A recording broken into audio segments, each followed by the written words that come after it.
бүгүн 22-сентябрда Сузак шайлоо округунда Жогорку Кеңештин депутатына мөөнөтүнөн мурда шайлоо өтүп жатат.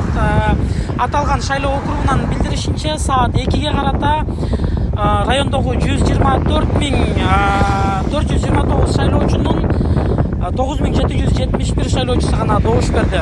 Аталган шайлоо комиссиясынан билдиргендей, ушул тапта райондо добуш берүүгө болгон элдин катышуусу төмөн болууда. Биз район тургундарынын пикирин угуп көрдүк.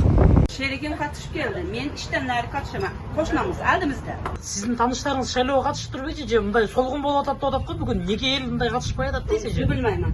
Lekin men köp adamga aytdım, gaplaştım. Барышат. Lekin şerigim barıp geldi.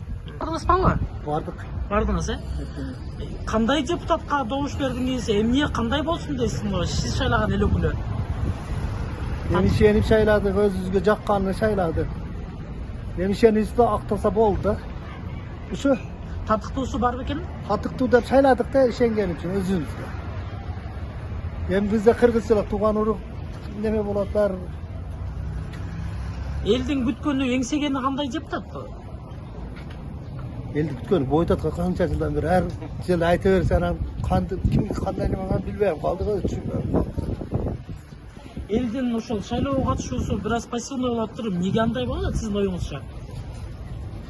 Жоопкерчиликсиз да. Менин оюмча жоопкерчилик жок.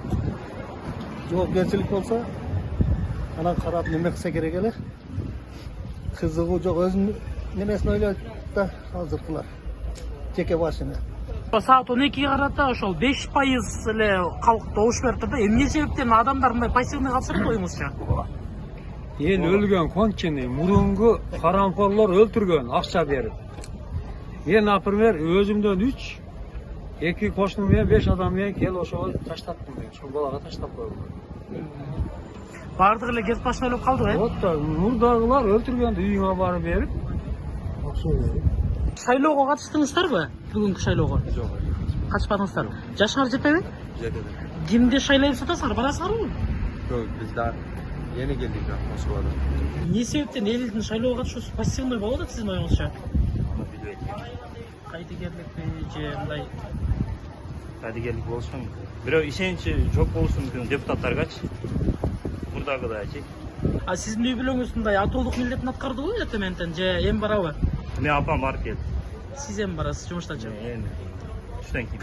5% деле жетпеген эме катталып атат. Шайлоочулардын баягы эмеси аябай аз, кандайдыр баягы иши көп кеткенби, талаа иши дейбизби, кандай дейбиз, ушундай немеде сууз аябай эле. 2008-2008